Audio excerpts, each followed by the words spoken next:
Ce qui arrive souvent quand les gens essaient d'acheter un bien immobilier, c'est qu'ils se concentrent sur le prix. Et bien que je comprenne parfaitement qu'il faille regarder le prix n'est pas nécessairement la première chose à regarder. Ce que nous essayons de faire ici, c'est d'acheter des biens immobiliers qui rapportent de l'argent. Nous n'essayons pas d'acheter des biens immobiliers qui prennent massivement de la valeur et de les revendre. Car si nous les vendons, nous avons beaucoup d'impôts à payer. Et on essaie d'éviter les impôts. Quand j'ai commencé, il n'y avait que mon argent. Et finalement, je n'avais plus d'argent. Donc peut-être comme beaucoup d'entre vous, où vous utilisez votre propre argent pour acheter une propriété, puis vous utilisez votre propre argent pour acheter une deuxième propriété, et finalement, cet argent s'épuise. Vous devez donc apprendre à lever des fonds. Cette vidéo vous aidera également à comprendre comment lever des fonds, car les personnes qui investissent en vous investissent également dans l'affaire. Elles investissent donc dans l'équipe de gestion et veulent savoir qui vous êtes, quels sont vos antécédents et quel genre d'équipe vous allez mettre en place. Mais surtout, ce qu'ils veulent vraiment savoir, c'est si l'opération est rentable. Est-ce qu'elle est rentable ou est-ce que vous essayez de vous caler sur le marché ? La plupart des transactions essaient juste de parier sur le timing du marché. C'est pourquoi, si vous apprenez cette information, vous aurez un énorme avantage concurrentiel. Si vous pouvez comprendre comment faire travailler l'argent des gens, générer un revenu massif, créer une valeur massive, puis le leur rendre sans payer d'impôts, vous aurez des investisseurs pour la vie. Donc, c'est ce que je vais vous apprendre maintenant. La toute première chose que nous allons faire est de passer en revue certains éléments de base que vous devez examiner pour chaque transaction. Chaque transaction a 4 composantes. La première est le revenu. Et le revenu peut prendre plusieurs formes. Disons que vous êtes un fleuriste, vos revenus sont les personnes qui entrent et achètent des fleurs. Si vous êtes dans les immeubles et les appartements, ce sont vos locataires. Ils viennent et vous paient un loyer, c'est votre forme de revenu. Pour un modèle d'affaires récurrent sur Internet, il peut s'agir d'un abonnement mensuel. Et vous avez personnellement votre propre revenu. On appelle cela un salaire. Donc, quand vous allez au travail et que toutes les 2 semaines ou tous les mois, vous recevez votre chèque de paie, c'est votre revenu. Donc, le revenu n'est vraiment pas un élément compliqué. Mais dans ce cas particulier, les revenus, pour moi, sont principalement les loyers. Et donc, je me concentre entièrement sur les locataires. Et ce que j'essaie de faire ici, c'est d'augmenter les revenus. Dans les propriétés que j'achète, je cherche des propriétés qui ont des problèmes. Je cherche des propriétés qui ont un faible taux d'occupation. Je cherche des propriétés qui ont un potentiel de revenus. Donc, comme tout le reste, disons que vous allez au Starbucks du coin, quand vous entrez, ils ne vous proposent pas seulement du café. Ils ont de la nourriture, ils ont une variété de choses. Tu peux acheter des glaces. Vous savez, il y a toutes sortes de choses tout autour. La même chose dans une épicerie, c'est exactement le même processus, sauf que nous parlons d'immobilier. Donc pour nous, pour les revenus, nous cherchons des moyens de monétiser la présence des animaux de compagnie. Nous cherchons des moyens de monétiser les vues, nous cherchons à mettre des lave-linges et des sèche-linges dans les unités et à pouvoir monétiser cela. Cela fait donc partie du fait de générer des revenus. Un autre moyen est de mettre en place un carport, des parkings couverts, des garages, car les gens aiment leur voiture. Ce sont des façons de monétiser vos revenus grâce à l'immobilier. Mais le revenu est un élément très important, et la plupart des gens ne le comprennent pas. C'est un élément très important.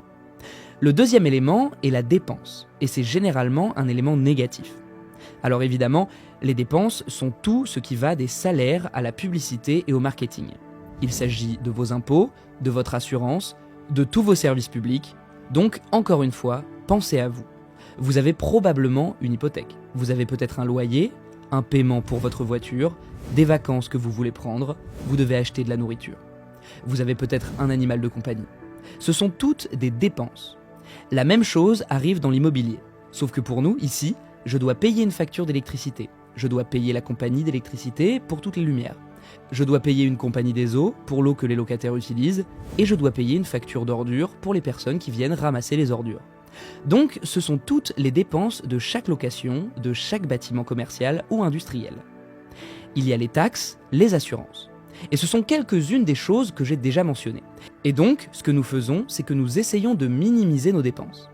Maintenant, vous n'allez pas vous en sortir et réduire les dépenses à 0, parce que chaque propriété a des dépenses. Ce que nous essayons de faire cependant, c'est de trouver des moyens pour minimiser nos dépenses. En d'autres termes, si nous avons des véhicules de ramassage des ordures qui viennent sur la propriété 3 fois par semaine, peuvent-ils venir 2 fois par semaine et ramasser de plus grandes ordures? On aura donc un moindre coût, parce que c'est un voyage en moins, donc une charge que nous n'avons plus à payer. C'est le genre de choses auxquelles on s'expose quand on commence à acheter des biens immobiliers. Même chose avec le marketing et la publicité. Autrefois, on faisait de la publicité dans les journaux. Maintenant, tout est sur Internet. Et les réseaux sociaux essaient de vous faire payer pour des publicités comme les publicités Facebook. C'est le même genre de choses. Tout s'est déplacé vers Internet. Et donc, pour notre entreprise, ce que nous essayons de faire, c'est de minimiser nos dépenses de marketing, tout en maintenant un trafic élevé vers notre site web.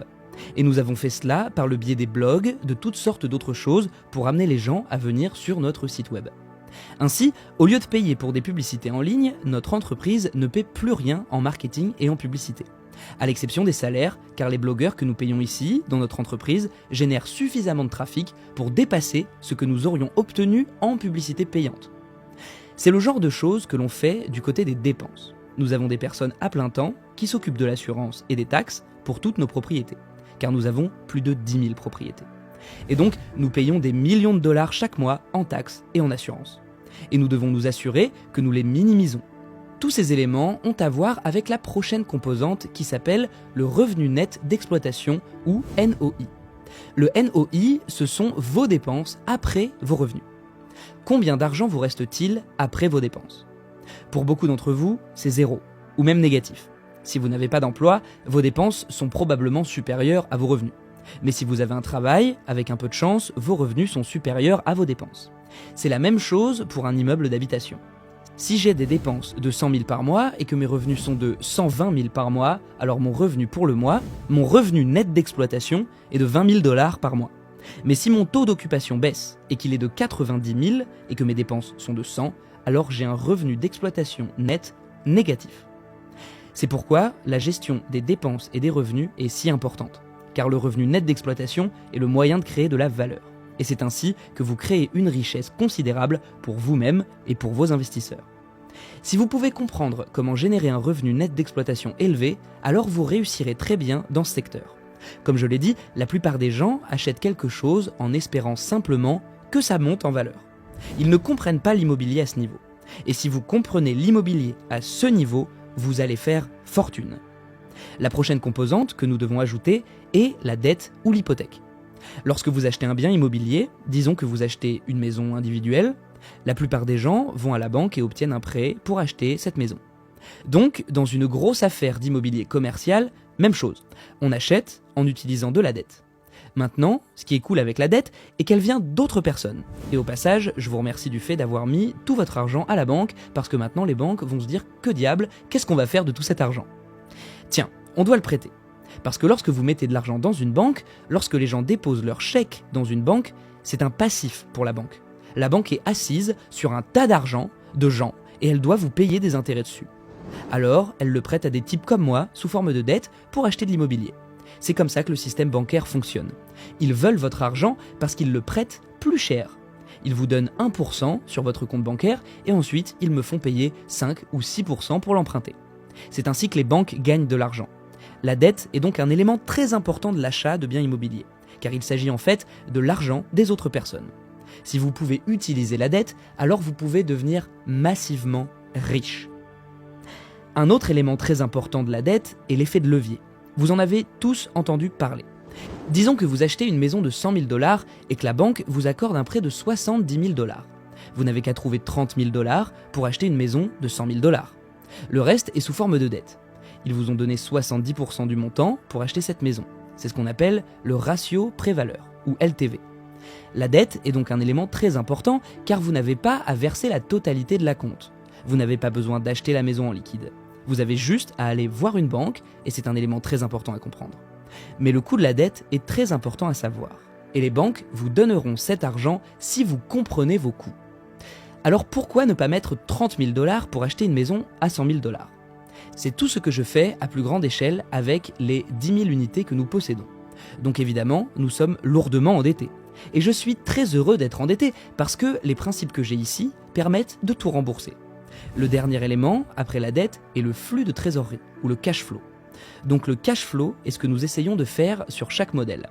Chaque affaire que je regarde passe par ce processus. C'est exactement le même processus. S'il n'y a pas de cash flow, c'est peut-être parce que le coût de ma dette est trop élevé, ou que mes dépenses sont trop élevées, ou que mes revenus sont trop faibles.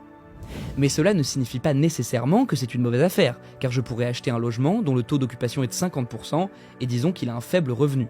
Il a un revenu net d'exploitation négatif. Si je peux augmenter le revenu sur 12 ou 24 mois, alors je peux générer massivement un revenu net d'exploitation et un cash flow plus élevé. Je cherche donc constamment à savoir combien je dois investir sous forme de capitaux propres. Jusqu'à combien je peux m'endetter et combien de cash flow je pourrais générer. Parce que comme j'investis l'argent des gens, la seule chose qui compte, c'est bien le cash flow. Rien d'autre ne compte. Je ne cherche pas à savoir combien vaudra la propriété dans 1, 2, 3 ou 4 ans. Maintenant, je m'assure qu'elle augmente en valeur. Mais c'est moi qui crée la valeur en générant un revenu net d'exploitation. Parce que lorsque vous allez à la banque pour emprunter de l'argent, c'est le revenu net d'exploitation que la banque regarde.